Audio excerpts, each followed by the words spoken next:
My name is Anand Venkateshan and I'm the Quant, Verbal and GK faculty for the CLAT program at Mentors Capital.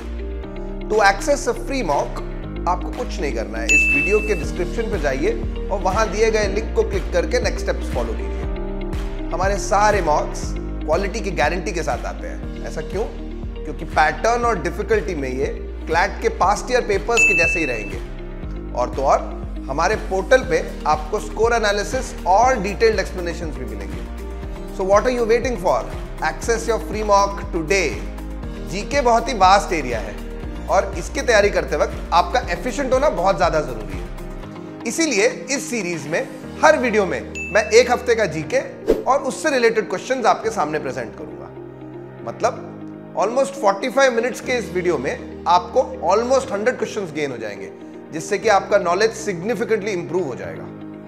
और तो और हर video में जो research के links हैं वो हम कंपाइल करके आपके साथ शेयर करेंगे। So let's start our class now.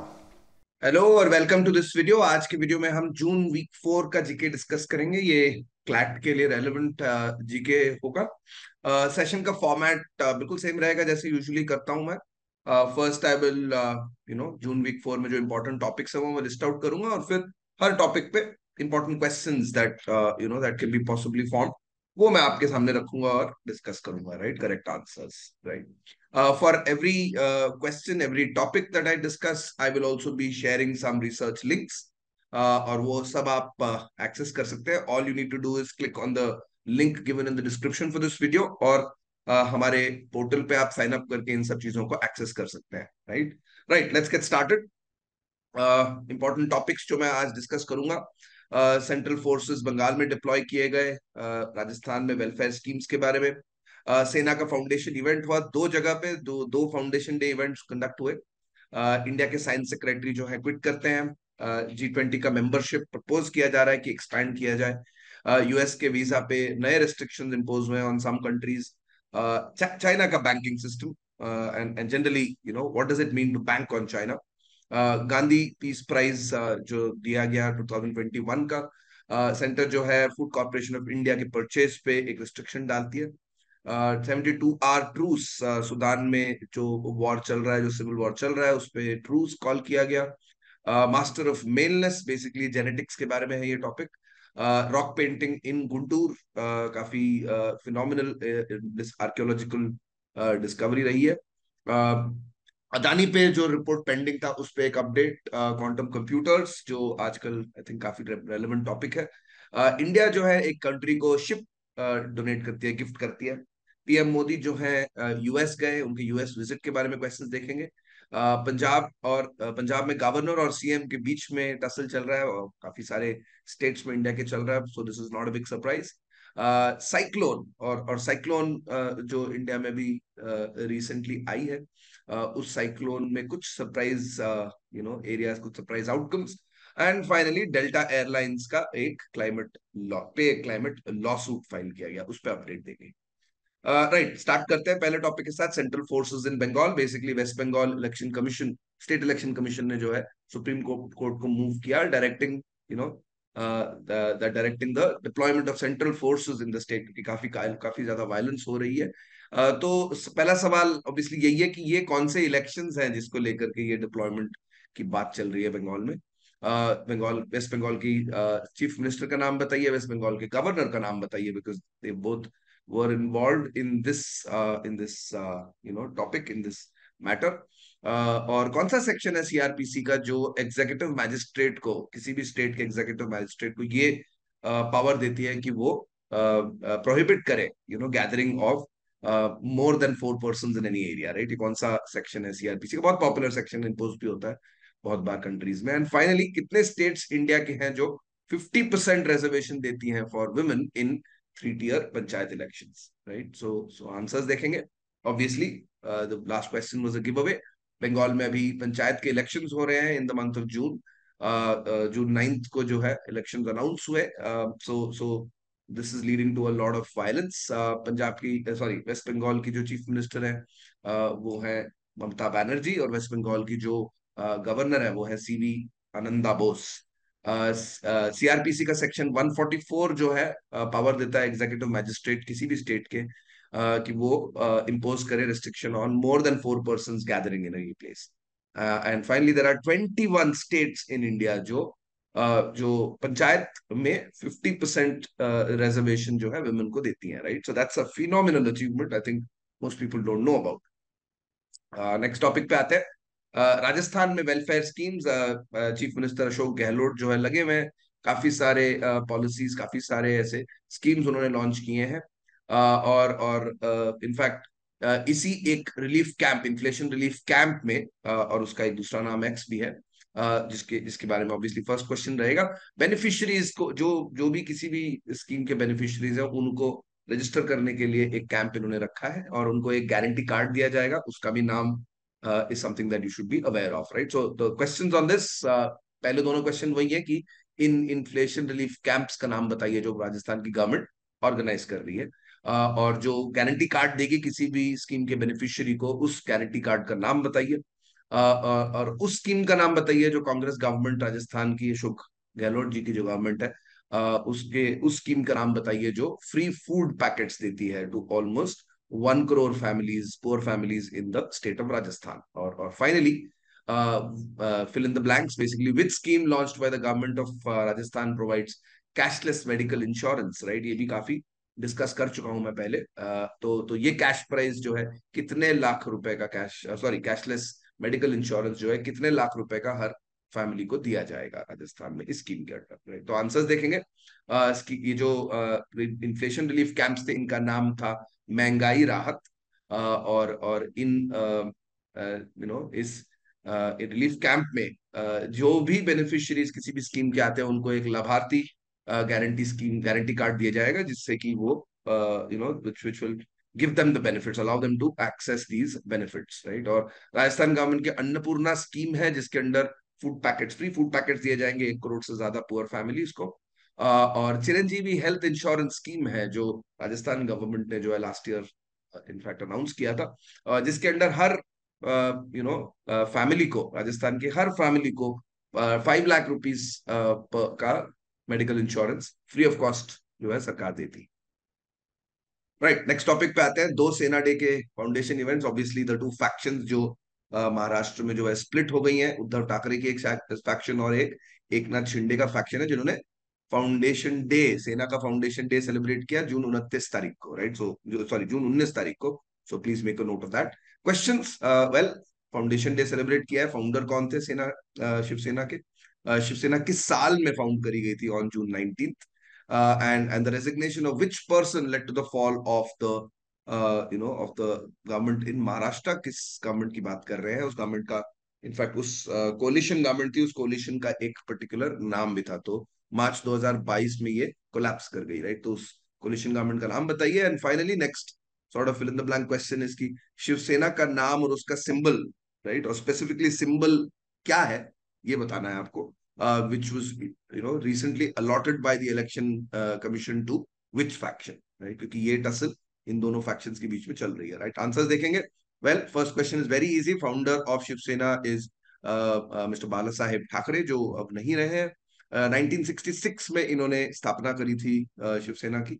And the resignation obviously of Eknath Shinde from the government, from the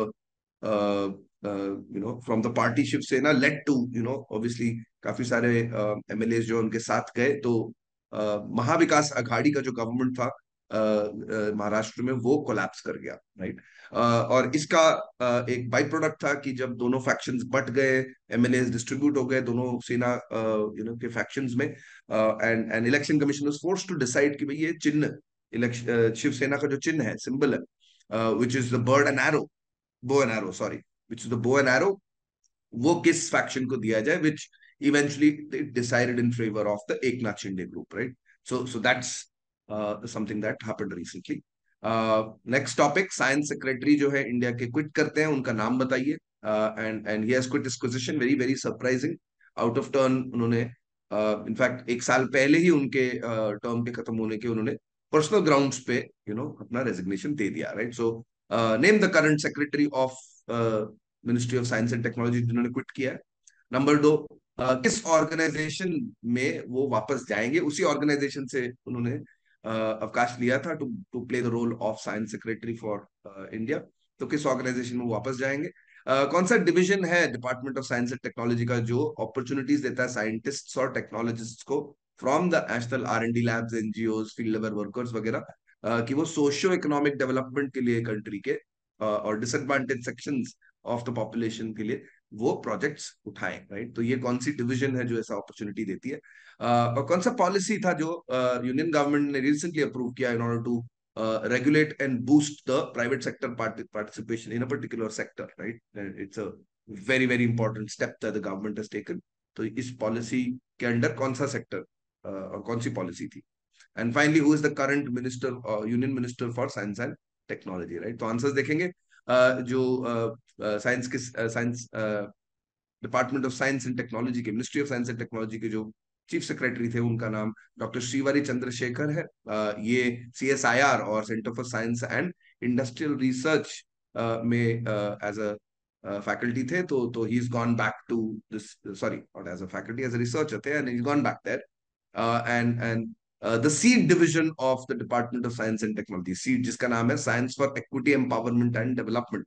तो ये सीड सेक्शन जो है ऐसे प्रोजेक्ट्स के लिए रिसर्चर्स को, साइंटिस्ट को, टेक्नोलॉजिस्ट को, एनजीओ को, फील्ड लेवल वर्कर्स को ऐसी अपॉर्चुनिटी देती है कि आप ऐसे प्रोजेक्ट्स इंप्लीमेंट करें जिससे कि सोशियो इकोनॉमिक डेवलपमेंट हो और डिसएडवांटेज सेक्शंस को पॉवर्टी से निकाला जाए, right? So that's worth remembering.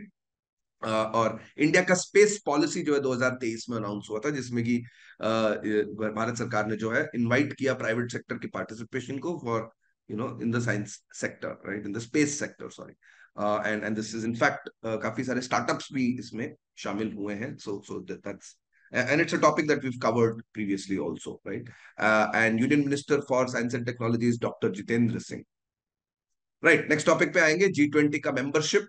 Well, prime minister Narendra Modi ने प्रपोज किया है कि भाई किसी एक कंट्री, इनफैक्ट कंट्री नहीं, एक पर्टिकुलर ग्रुप को फुल मेंबरशिप दिया जाए in in during the upcoming summit. India में याद रखिए G20 का समिट होने वाला है। तो प्राइम मिनिस्टर ने ये काफी बोल्ड स्टेप लिया कि भाई इनको, इनकी आवाज पब्लिक फोरम में रखी जाए, इंटरनेशनल स्टेज पे रखा जाए, क्योंकि इनका योगदान शेपिंग द वर्ल्ड में काफी ज्यादा है, राइट? और सितंबर में ये G20 समिट इंडिया में होस्ट कर। तो आंसर देखेंगे, इंडिया ने किस नेशन या एंटिटी को प्रपोज किया है कि भाई उनको G20 का मेंबरशिप, फुल मेंबरशिप दिया जाए, राइट? और ये जो पर्टिकुलर एंटिटी है, ये it is not a nation, it's actually a continental body consisting of many members, right, many member states. तो कितने मेंबर स्टेट्स हैं इस बॉडी में? और ये बॉडी जो है ऑफिशियली कब लॉन्च करी गई थी, right? So all of this is centered on you understanding which entity we are talking about, and ये जो entity ये कब कब लॉन्च करेगी, मैं आपसे कब ऑफिशियली लॉन्च करी गई थी ये पूछा था मैंने, बट ऑल्सो लॉन्च से पहले इट हैड एन अर्लियर अवतार, राइट? तो कौन से ऑर्गेनाइजेशन का सक्सेसर था? और फाइनली इंडिया जो है G20 का समिट जो है सितंबर 2023 में होस्ट कर रही है, वो कौन से सिटी में होस्ट कर रही है, राइट? तो आंसर्स देखेंगे, India has proposed, Modi ji has proposed that African union be given full membership of the G20। And African nation जो है 55 अफ्रीकन स्टेट्स का एक यूनियन है, एक ग्रुपिंग है, जो 2002 में एस्टैब्लिश किया गया था। 2002 से पहले it was called the organisation of African unity. और ये प्रस्ताव उन्होंने रखा है कि भाई G20 मीट, G20 का समिट जो इंडिया में दिल्ली में सितंबर 2023 में होगा, उसमें ये मेंबरशिप की बात कंसिडर करी जाए। नेक्स्ट टॉपिक पे आते हैं, यूएस ने वीजा के रिस्ट्रिक्शंस डाले on a particular African country that that recently announced कि भाई एंटी गे लॉज उन्होंने अनाउंस किए अपने ईस्ट अफ्रीकन नेशन में। और ये नया लॉ जो है ये बहुत ही ज्यादा स्ट्रिंजेंट है on on gay persons, and it punishes homosexuality and even punishments के रेंज में it even leads to death penalty in certain cases, right?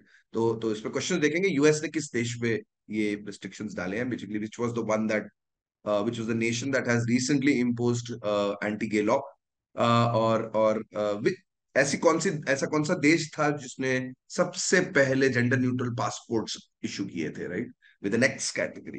And what is the official term for a visa that that gives, क्योंकि हम passports और visa की बात कर रहे हैं, तो ऐसा कौन सा वीजा है जो रिमोट वर्किंग के लिए लीगल राइट देता है, राइट, अवे फ्रॉम, तो आप you can be from country A and you can take the visa of country B because you want to work remotely, right. तो ऐसे वीजा का नाम क्या है? और कौन सी कंट्री है जिसने रिसेंटली यूएस के सब सिटीजन्स को बोला कि भाई आपको वीजा प्रोवाइड करेंगे, which even includes Palestinian African American, Palestinian American, sorry, जो जो ऑक्यूपाइड वेस्ट बैंक और गाजा स्ट्रिप एरिया में रहते हैं, right. And this is a, I think it's a dead give away, ये कौन सी नेशन है, right, I hope you get that. And एक कॉमनवेल्थ नेशन है जिसके सुप्रीम कोर्ट ने रिसेंटली रूल किया कि भाई सिटीजन्स जो हैं जेंडर स्पेसिफिक पासपोर्ट्स नहीं होल्ड कर सकते हैं, right. At one and we talked about a country saying, you know, we want to introduce, we in fact this country has way back introduced gender neutral passports, but commonwealth nations, which is obviously quite, an old grouping, उसके एक particular country ने बोला कि भाई gender specific passports नहीं हो सकते हैं। तो ये कौन सा देश था? और फाइनली कौन से अमेरिकन पॉलिटिशियन जो है रिसेंटली काफी ट्रबल में आए, क्योंकि उन्होंने एक ऑफ द कफ रिमार्क मारा कि भाई God save the queen man, right. So it's a controversial statement for many reasons. तो ये कौन थे, राइट? तो आंसर्स देखेंगे। यूएस ने जो है युगांडा के अगेंस्ट ये वीजा के रिस्ट्रिक्शंस डाले। Uganda has passed anti gay laws, and Canada was the first country in the world to announce and implement gender free, gender neutral visas and renewable passport, sorry, with an X category. Or digital nomad is the name term given to that visa, which allows you to be a citizen of one country but visit another country purely for the legal right to work remotely. Israel ने जो है US के हर citizen को, including those Palestinian American who live in the Gaza strip, उनको visa दिया है। Obviously this is an appeasement tactic कि उनको भी रेसिप्रोकल फायदा मिले यूएस से, right. So that is the answer. And surprise surprise, UK, one of the in fact Commonwealth nation का तो फाउंडेशन ही यूके से आता है। यूके के सुप्रीम कोर्ट ने बोला कि भाई आप अपने पासपोर्ट पे जेंडर डिक्लेयर नहीं कर सकते हैं, we are completely against it. And US के जो बाइडेन जो प्रेसिडेंट है, उन्होंने ये रिमार्क एक पर्टिकुलर इवेंट पे बोला, God save the queen man. So काफी कंट्रोवर्शियल इसलिए था क्योंकि recently the queen of England passed away. That was काफी लोगों ने शोक भी मनाया इस बात का, और इवेंट्स भी हुए। And instead of after her passing the king has taken over, and this comment, while being very insensitive, ये sexist भी था क्योंकि God save the queen man, right? So there's many layers to this. Next topic पे आते हैं, China के बारे में, right. So one country has decided immediately, right, and country has decided to immediately stop its involvement, immediately halt its involvement in the Asia Investment Infrastructure Investment Bank, AIIB. और इस decision ने जो है Beijing based multilateral investment bank के workings को जो है spotlight पे ले आया है, राइट। सो ये कौन सी कंट्री थी? AIIB कौन से साल में फाउंड हुई थी? With 57 founding members, that has now grow to over 100 members. तो ये कौन सा साल था? और China specifically holds how much voting power in the AIIB, right? And the other questions are more about China and the debt that it holds in other places, right? So with over 66 billion in total capital, China ने जो है कौन से देश को सरपास किया recently as the second larger contributor to the system of development banks, right, that provide aid to poor nations, poor countries each year, right? So ये कौन सा देश था जिसको चाइना ने सरपास किया in terms of development funds? And finally, क्योंकि हम चाइना और बैंकिंग की बात कर रहे हैं, सो एक उस स्ट्रैटेजी का नाम बताइए जो कंपनीज करंटली फॉलो कर रही हैं, अडॉप्ट कर रही हैं, to build manufacturing units outside of China so that they are not completely dependent on the People's Republic of China, right? तो आंसर्स देखेंगे। Well, Canada was the country which recently exited from the AIIB, and AIIB, which was founded in the year 2016, with 57 members, currently with over 100 members. And in AIIB, China has 27% voting power, which is a clear majority. Clearly the most amongst other nations, at least.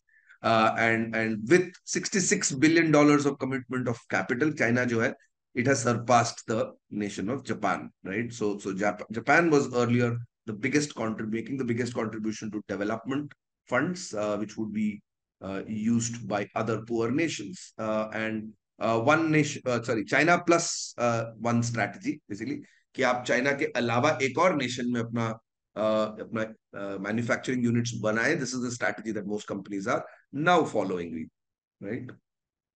Alright, next topic पे आते हैं. Gandhi peace prize जो है, it was conferred on you know recently 2021 का जो है edition, it was conferred on some organisation recently which is based out of Gorakhpur. और ये ऑर्गेनाइजेशन जो, it is one of the biggest publishers of religious text like the Bhagavad Gita, the Ramayan, उपनिषद. और ये decision जो है एक जूरी ने लिया है, राइट. गांधी पीस प्राइज एक जूरी डिसाइड करती है, this jury was headed by which person, right? And so those are the first two questions. So which publishing house was conferred this award कि गांधी पीस प्राइज किसको दिया गया था 2021 का? और ये पब्लिशिंग हाउस जो है 2023 में, it's very very old. So how many years of establishment has it completed? इस जूरी के हेड का नाम बताइए जिन्होंने डिसाइड किया कि भाई किसको दिया जाना चाहिए Gandhi peace prize. And in which year was the Gandhi Peace Prize instituted? And of the given option choices आप देख रहे हैं, इसरो, रामकृष्ण मिशन, ग्रामीण बैंक और इस्कॉन. इनमें से किसको जो है गांधी पीस प्राइज पहले नहीं दिया गया है? 3 को दिया गया है, 1 को नहीं दिया गया. विच is that option? And finally, the Gandhi Peace Prize, was organized, and behind the scenes was involvement of the Ministry of Culture, Tourism and Development of the Northeast Nations, और डोनर जिसको कहा जाता है. तो उसके यूनियन मिनिस्टर का नाम बताइए. आंसर देखेंगे. Gita press is the is the publishing house जिनको गांधी पीस प्राइज 2021 का दिया गया. Gita press has completed 100 years of establishment in 2023. और जो जूरी थी जिसने डिसाइड किया कि भाई गांधी पीस प्राइज किसको दिया जाना चाहिए, उसके हेड थे प्रधानमंत्री नरेंद्र मोदी. और गांधी पीस प्राइज जो है 1995 में इंस्टीट्यूट किया गया था. So it's been 20 plus years since it's been given out, and since then it's been given out to many nations, many organizations, but ISKCON is not one of them. और India के जो minister for culture, tourism and donor हैं वो हैं जी किशन रेड्डी. और इसी के साथ ये टॉपिक खत्म हुआ. नेक्स्ट टॉपिक पे आते हैं.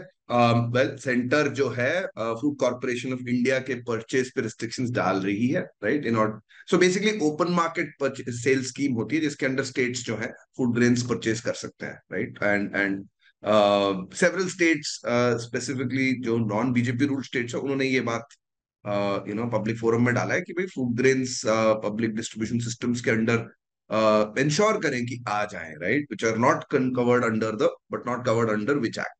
तो पहला क्वेश्चन वही है कि कौन सा एक्ट है indicated as acts in the passage की जो कहता है कि भाई 75% of the rural population and 50% of urban population को सब्सिडाइज ग्रेन्स मिलने चाहिए, राइट. तो अब पब्लिक डिस्ट्रीब्यूशन का एक मेन सॉर्ट ऑफ फोकस यही रहेगा. ये कौन सा एक्ट है? इस एक्ट को इम्प्लीमेंट जो है किस पॉलिसी के फॉर्म में, किस पर्टिकुलर स्कीम के फॉर्म में इंप्लीमेंट किया जाता है? Single purchase quantity from which which entity was changed under the open market sale scheme, right? जो जून 2023 में ये चेंज करा गया कि भाई सिंगल एंटिटी जो है कितना परचेज कर सकती है, सिंगल एंटिटी जो है कितना क्वांटिटी परचेज कर सकती है. जुलाई 2023 में ये चेंज किया गया. 3,000 टन तक पहले अलाउड था, right. And clearly it was changed in order to reflect कि भाई बड़े लॉट्स पे हम सेल नहीं करने देंगे, because these are meant for the betterment of common persons, right. So that what is the new purchase quantity, and what the sale of OMSS जो scheme है, ओपन मार्केट सेल स्कीम है, उसके under sale of rice and which other crop को जो है recently discontinue किया गया, right. तो आंसर देखेंगे the national food security act of 2013. इसके अंडर जो है 75% रूरल पॉपुलेशन को और 50% अर्बन पॉपुलेशन को फ्री सब्सिडाइज ग्रेन्स दिए जाने चाहिए, right. So this is the act. और इस एक्ट को जो है टारगेटेड पब्लिक डिस्ट्रीब्यूशन सिस्टम के फॉर्म में, टीपीडीएस के फॉर्म में एग्जीक्यूट किया जाता है. सिंगल परचेज क्वांटिटी जो है एफसीआई से होती है. एफसीआई से, फूड कॉर्पोरेशन ऑफ इंडिया से एंटिटीज परचेज कर सकते हैं ओपन मार्केट सेल स्कीम के. Under and earlier they could purchase 3,000 tonne, अब जो है 10 से 100 टन के रेंज में रहेगी वो क्वांटिटी। ये जुलाई 2023 में गवर्नमेंट ने पॉलिसी चेंज करी है, right. And the OMSS scheme, the open market sale scheme के अंडर जो है राइस और वीट का प्रोक्योरमेंट किया जाता है, राइट। और ये रिसेंटली डिसकंटिन्यू किया गया in order to curb inflation. Maybe even Manipur dispute has a reason, is a reason for this. Anyway, next topic, 72 घंटे का ट्रूस सुदान में एक सिविल वॉर चल रही है। In fact it's already overthrown it's president, ruler of long time. और उसके बाद जो है अब दो राइवल ग्रुप्स जो है सुडान में, they are trying to capture power, right? So at one end is the army, which is led by a person, which has been battling paramilitary forces, commanded by another person called Mohammed Hamdan Daglo, right. और इन दोनों के बीच में एक power struggle चल रहा है। तो at least 72 hour का ट्रूस फाइल किया गया in order for aid and humanitarian work. तो सुदान के आर्मी का के जो चीफ हैं उनका नाम बताइए, सुदान के प्रेसिडेंट का नाम बताइए जिनको डिपोज किया गया 2019 में। 30 साल से वो रूल कर रहे थे, उनको डिपोज किया गया। Eight that time it was a popular uprising, but slowly and steadily लोगों की जो जो होप्स थे वो डिसअपियर कर गई, राइट। सिविलियन गवर्नमेंट जो सुदान की बनी थी after overthrowing the president, when was it toppled by a coup, right. And this was coup organised ironically at that time. Army और ये पैरामिलिट्री फोर्स जो है साथ में मिलके उन्होंने सिविलियन गवर्नमेंट को टॉपल किया। तो ये कब हुआ, और उस पैरामिलिट्री फोर्स का भी नाम बताइए जो आर्मी के साथ, सुदान के आर्मी के साथ एक वायलेंट कॉन्फ्लिक्ट में भी एंगेज्ड है। एंड फाइनली सुदान में रशिया का भी इन्वॉल्वमेंट है। Russia has plan to build a naval base in which part of Sudan, and which regional integration institution, Africa की एक ग्रुपिंग है जो 1996 में एस्टैब्लिश हुई थी और एम करती है कि भाई social political and socio economic challenges को कन्फ्रंट किया जाए। तो इस ग्रुपिंग का नाम बताइए, राइट। तो आंसर्स देखेंगे। सुदान के आर्मी के जो लीडर हैं वो है अब्दुल फताह अल बर्मन बुरहान, और इससे पहले उमर अल बशीर 2019 में टॉपल किए गए। उनके 30 साल से वो सुदान को रूल कर रहे थे। और 2019 में उसको टॉपल करने के बाद जो सिविलियन गवर्नमेंट आई थी उसको आर्मी ने with the help of the paramilitary force 2021 के अक्टूबर में उस गवर्नमेंट को भी टॉपल कर दिया कू के फॉर्म में। और ये जो पैरामिलिट्री फोर्स है, it's called the rapid support forces, and it is led by Mohamed Hamdan Dagalo. और रशिया जो है सुदान के रेड सी कोस्ट पे एक नेवल बेस बनाने के एफर्ट्स में लगी हुई है। And the inter government authority on development, IGAD, is the organisation which seeks to bring a lot of nations in Africa together. और उनमें जो है पॉलिटिकल और सोशियो इकोनॉमिक चेंज जो है लाने की कोशिश में लगी हुई है IGAD। राइट, नेक्स्ट टॉपिक पे आते हैं, master of maleness. Well, it's talking about the chromosomes that lead to juvenile delinquencies. तो ये कौन सा क्रोमोसोम है जिसको बताया जाता है, that's one of the questions in fact. And related questions वही आता है कि भाई कौन सा, पहला क्वेश्चन तो वही है कि कौन सा क्रोमोसोम है ह्यूमंस में जो जो जेंडर इंडिकेट करता है, right, which specifically the male gender, right, which is that chromosome. How many pairs of chromosomes are present in humans? And DNA, which I think everybody understands what DNA is. What is the full form of DNA? और एक recently एक study publish, recently नहीं, काफी पहले, actually 20 साल पहले, मार्च 2003 में एक स्टडी पब्लिश हुई थी by the American journal of human genetics, जिसने ये फाइंडिंग उनकी थी कि भाई 0.5% of all the men in the world are descendants of one particular person, one particular historical figure, right. तो वो कौन थे? तो आंसर्स देखेंगे। वाई क्रोमोसोम जो है मेलनेस बताता है, एक्स क्रोमोसोम जो है फीमेल का इंडिकेशन है। एंड इन ह्यूमंस में टिपिकली 22 पेयर्स ऑफ क्रोमोसोम्स होते हैं, और ये एक एक्स्ट्रा जेनेटिक डिटर्मिनेशन के लिए एक जीन और एक्स्ट्रा रहता है। डीएनए का फुल फॉर्म है डीऑक्सी राइबोन्यूक्लिक एसिड। और 2023 के American journal of human genetics ने जो ये बात बताई कि आधे परसेंट मेन जो दुनिया में है वो डायरेक्ट डिसेंडेंट्स हैं ऑफ चंगेज खान, राइट, और at least one of his descendants. And I think we in India should be, happy because Genghis Khan never came, or at least is never known to have come this side of, in his touring parties. वो आते थे, तहस नहस मचा देते, and obviously he would also, uh, he would also be involved in a lot of destruction, and a lot of, females would be uh, taken over as slaves, taken over as, as consorts, right? So we must be thankful of that.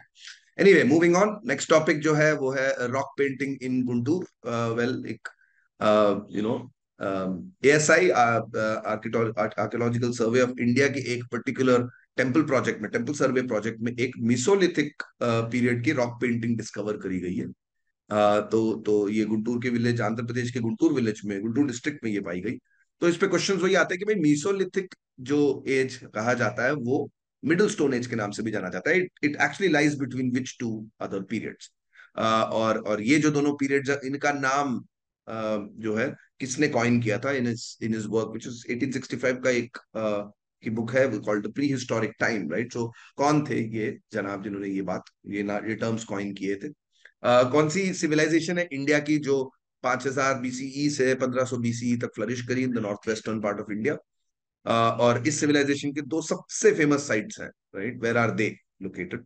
And recently एक particular archaeological dig में ऐसे artefacts मिले जो indicate करते हैं कि भाई इस सिविलाइजेशन और तमिल ब्रह्मी का जो स्क्रिप्ट है उन दोनों में काफी सिमिलैरिटीज है, which basically means that they had some sort of a interaction, right? वो ये कौन सी आर्कियोलॉजिकल साइट थी? आंसर्स देखेंगे। मिजोलिथिक जो है पैलियोलिथिक और नियोलिथिक के बीच में पीरियड माना जाता है। मिजोलिथिक, सॉरी, पैलियोलिथिक और नियोलिथिक जो है were coined by this person called John Lubbock ने जो है प्री हिस्टोरिक टाइम नाम का एक पेपर, एक बुक पब्लिश करी थी इन द ईयर 1865। इंडिया की इंडस वैली सिविलाइजेशन है जो 5000 बीसी से 1500 बीसी तक फ्लरिश करी थी। इसके दो फेमस सबसे साइट्स जो है वो है हरप्पा और Mohenjodaro. And Keezhadi is the site in Tamilnadu जिसके आर्कियोलॉजिकल डिग्स जो है काफी रिसेंटली काफी प्रोमिनेंटली फीचर किए थे in news and all, because they indicate some sort of a similarity between the script used by the Indus Valley civilization of prehistoric types, 1500 से 5000 से 1500 BCE के टाइम के, और तमिल ब्रह्मी स्क्रिप्ट के बीच में एक इंटरेक्शन दिखाते हैं, एक सिमिलैरिटी दिखाते हैं। राइट, नेक्स्ट टॉपिक पे आते हैं। Adani, well, Hindenburg Adani report, उनके एलिगेशन के बाद जो है सुप्रीम कोर्ट ने एक रिपोर्ट बनाने की डायरेक्शन दिया था, राइट? तो उस रिपोर्ट पे अपडेट है ये, right? So what is the name of the investment research firm जिन्होंने एलेज किया था कि भाई Adani group stock price manipulation, money laundering के में इन्वॉल्व होती है, राइट? मार्च 2023 में जब ये इस कंपनी का रिपोर्ट आया था तो सुप्रीम कोर्ट ने जो है डायरेक्ट किया था कि ऑर्गेनाइजेशन को to investigate whether there was a violation of a particular rule. So ये रूल जो है किस एक्ट के रूल अंडर आता है? और ये रूल जो है वो स्टिपुलेट करता है कि हर कंपनी में, स्टॉक मार्केट की हर लिस्टेड कंपनी में at least some percentage should be public shareholding, right? So what is that percentage? Which means promoters कितना रख सकते हैं और पब्लिक कितना रख सकता है, तो कितना परसेंटेज मिनिमम जो है पब्लिक शेयर होल्डिंग होनी चाहिए, ये स्टिपुलेशन स्टॉक मार्केट का है, इस पर्टिकुलर एक्ट के रूल 19A का है, राइट? तो what is that percentage? March 2023 में सुप्रीम कोर्ट ने एक इंडिपेंडेंट पैनल भी सेटअप किया। Besides asking this organisation to investigate, it also set up an independent panel consisting of, well, the question is how many members, and इनको direction यही दिया गया था कि ये इन्वेस्टिगेट करें कि भैया रेगुलेटरी फेलियर्स की वजह से ये हुआ था कि नहीं हुआ था, राइट? तो ये इसमें कितने मेंबर्स हैं और इस पैनल के हेड जो है कौन है? आंसर्स देखेंगे। Hindenburg research is the name of the investment research company जिन्होंने अदानी के अगेंस्ट एलिगेशंस किए थे, और उन एलिगेशंस के बाद मार्च में जो है 2023 की मार्च में सुप्रीम कोर्ट ने सेबी को डायरेक्शन दिया कि भाई आप इन्वेस्टिगेट करें कि भाई कोई वायलेशन है क्या of section 19A, rule 19A of the securities contract regulation rules, right? So security contract के रूल्स जो है वो वायलेट हुए हैं कि नहीं, आप इन्वेस्टिगेट कीजिए। सेबी को ये डायरेक्शन दिया। और इस रूल के अंडर जो है एटलीस्ट 25% शेयर होल्डिंग जो है किसी भी लिस्टेड कंपनी में पब्लिक होल्डिंग के फॉर्म में होनी चाहिए, right? Excuse me for that. और फिर मार्च 2023 में ही गवर्नमेंट ने जो है एक 6 member panel, independent panel institute किया कि भाई रेगुलेटरी फेलियर हुआ कि नहीं, इस बात को जांचने के लिए। और इस पैनल के जो हेड है वो है justice Sapru, right? Those are your answers. And obviously the update here is that ये रिपोर्ट जो which was supposed to have been completed, ये पोस्टपोन कर दिया गया है, right? And the government, Supreme Court has given them additional time because apparently the task is too complicated. So they've asked for additional time. I think August 14 तक का time दिया गया है, right? To more, no more, read the actual article. Next topic, quantum computers. Well, quantum computers or AI, artificial intelligence, machine learning, these are emerging areas of interest. Recently, एक particular company ने एक paper publish किया जिसमें उसने claim किया कि भैया quantum computer ऐसे टास्क को सॉल्व कर सकता है जो आज के कन्वेंशनल कंप्यूटर सॉल्व ही नहीं कर पाएंगे, right? And that's why there is this huge buzz around quantum computing. तो क्वेश्चन देखते हैं ये कौन सी कंपनी थी जिसने ये ऐसा दावा किया। और क्वांटम कंप्यूटर्स के बारे में बात करें तो what is the basic unit of information that quantum computer deals with. जैसे नॉर्मल कंप्यूटर में बिट्स और किलोबाइट्स और वगैरह वगैरह होते हैं, वैसे क्वांटम कंप्यूटर्स में क्या होता है। और वर्ल्ड का जो है एक सबसे बड़ा highest energy, sorry, particle energy collider जो है, उसका नाम क्या है। और ये जो है 1998 से 2008 में कंस्ट्रक्ट किया गया था in Europe, in a place on the border of Switzerland and France, Geneva के पास में है ये। तो it was constructed, and so where, what is the name of this facility, and it was constructed by which organization? High, the world's largest and highest particle energy accelerator, काफी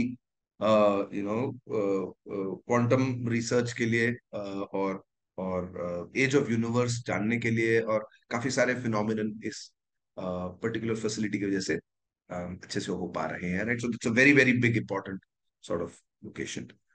उसका नाम बताना है, राइट? तो विच, एंड फाइनली ये news is also, this particular article that came in the Hindu is also important because it talks about the possibility of information being captured not just in above form जो question में आ चुका है, but also in other form of vibrational energy। तो उस vibrational energy के packet को क्या नाम दिया गया है?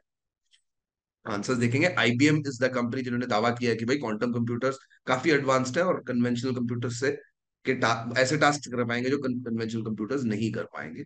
Qubit is the basic basic unit of information that quantum computers shall use.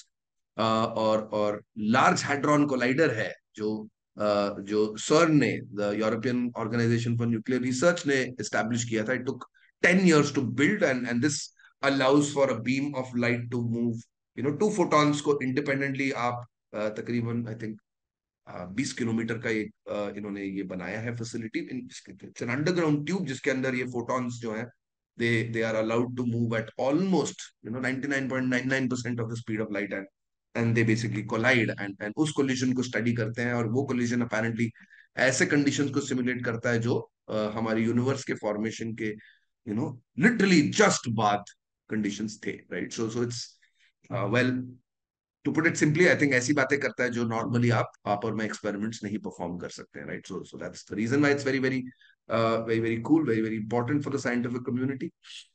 और recently I think vibrational energy के पैकेट्स को भी जो है क्वांटम यूनिट ऑफ इंफॉर्मेशन की तरह माना जा रहा है। And those packets are called phonons, right? Bits of vibrational energy. Anyway, moving on, next topic, India जो है एक शिप डोनेट करती है, एक शिप गिफ्ट करती है। So it gives a ship to another country. So both the name as well as the country's name are questions in the passage. And जो India के डिफेंस मिनिस्टर राजनाथ सिंह, उन्होंने ये bilateral visit किया और announce किया with his visiting counterpart general Fan Wang. तो इस पे क्वेश्चंस देखेंगे। इस शिप का नाम बताइए जो इंडिया ने गिफ्ट किया है, कौन से कंट्री को इंडिया ने ये गिफ्ट किया है ये शिप। और कैपिटल सिटी, वेल आंसर ही आ गया है, ये कैपिटल सिटी क्या है इस पर्टिकुलर कंट्री का। और कौन से प्राइम मिनिस्टर थे जो इंडिया के विजिट, जिन्होंने इंडिया का विजिट किया था जुलाई 2007 में। और उस टाइम पे इंडिया और वियतनाम का जो रिलेशनशिप है, it was elevated to strategic partnership, right?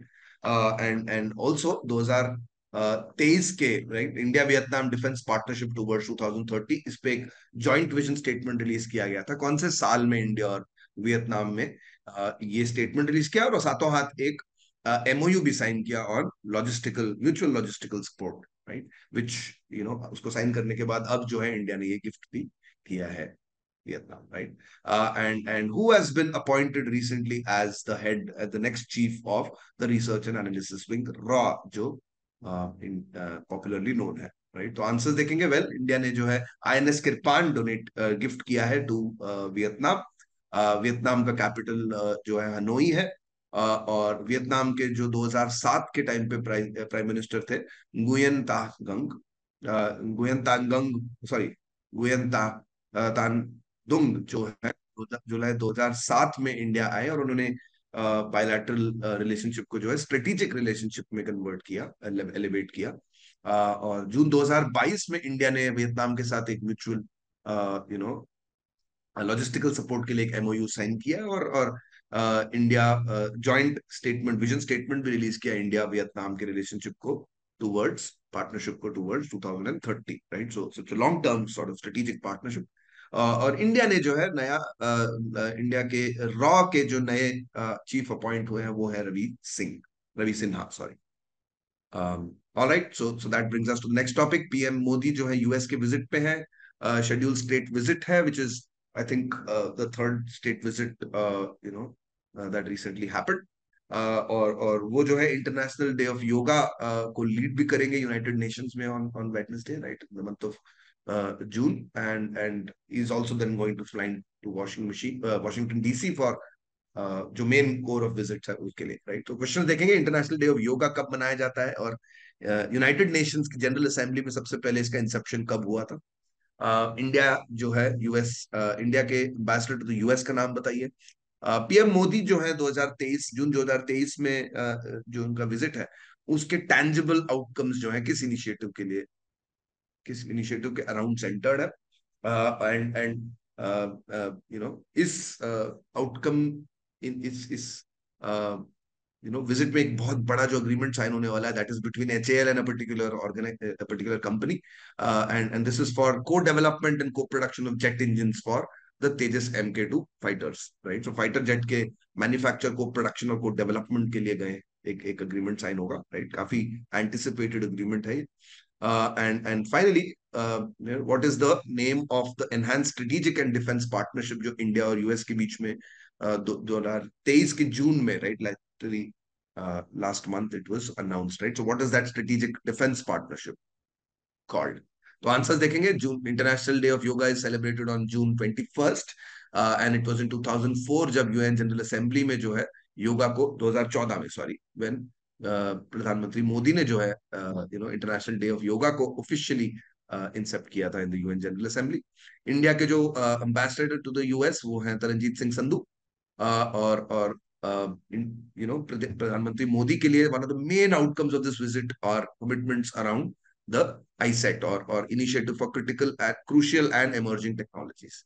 Well, one of the things that, agreements that is very, very looked out, very, very deeply anticipated is कि HAL और जनरल इलेक्ट्रिक के बीच में एक agreement sign होगा for co-production and co-development of fighter jets, jet engines, for the Tejas MK2 fighter. Right, and these will happen in India, right? So it's a Make in India initiative को भी ये जो है काफी boost देगा।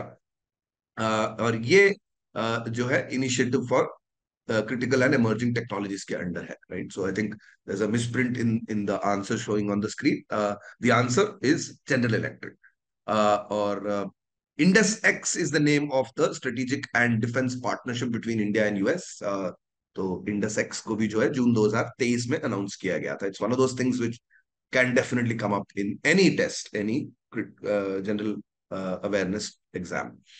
Next topic पे आते हैं, पंजाब के गवर्नर और सीएम में टसल। वेल, काफी स्टेट्स में ये बात हो रही है, including Tamil Nadu and West Bengal, but Punjab में जो है ये बात बाहर निकली है by amendment of the Punjab universities laws bill of 2023, जो जो पावर पहले गवर्नर के हाथ में रहती थी, राइट, एक particular position in the university, state universities, वो जो है अब चीफ मिनिस्टर को ट्रांसफर करी गई है, राइट। और ये मूव जो है आम आदमी पार्टी के सीएम और गवर्नर के बीच की लड़ाई की वजह से हुआ है, राइट। तो आंसर्स देखेंगे, इनके क्वेश्चन देखेंगे पहले।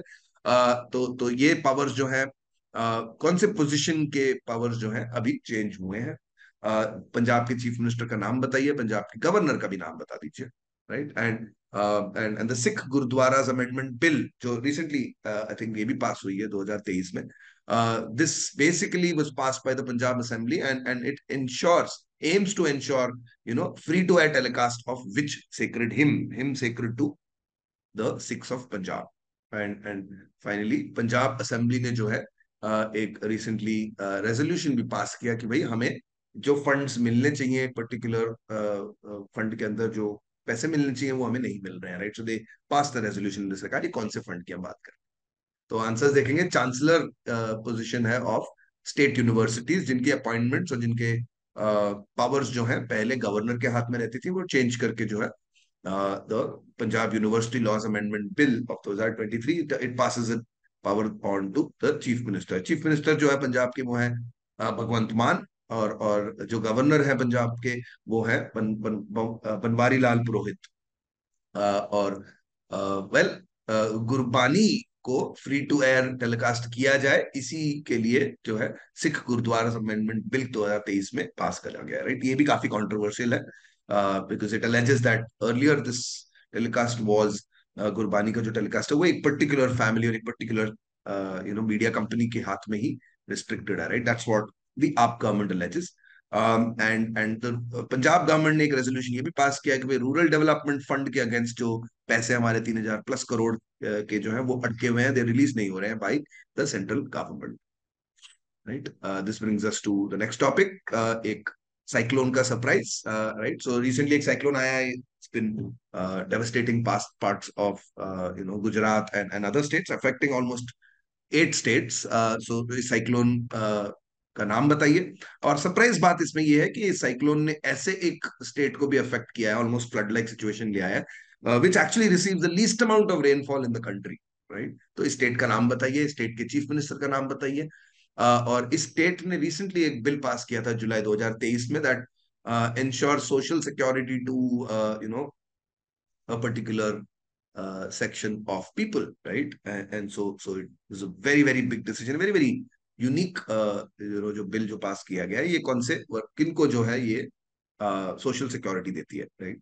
और ये पर्टिकुलर स्टेट का एक खास बात ये है, it is also India's, by area it holds which position in Indian states, amongst Indian states, right. तो आंसर देखेंगे, साइक्लोन बिपरजॉय है जो recently June end of June 2023 में आई थी, लैंडफॉल हुआ था उसका इंडिया में, और इसके वजह से 8 स्टेट्स अफेक्ट हुए, but also the state of Rajasthan which traditionally receives the least amount of rainfall, annual rainfall amongst other states. Rajasthan के चीफ मिनिस्टर अशोक गहलोत है, और राजस्थान ने जो है रिसेंटली एक गिग वर्कर्स को जो है एक्सटेंडेड सोशल सिक्योरिटी पास करने के लिए बिल पास किया, but without any debate, right. So that happened, and Rajasthan happens to be India's largest state by in terms of area, right? So that's some trivia for you. और इसी के साथ हम आज के आखिरी टॉपिक पे आते हैं। Delta Airlines is controversially in the middle of a lawsuit for climate.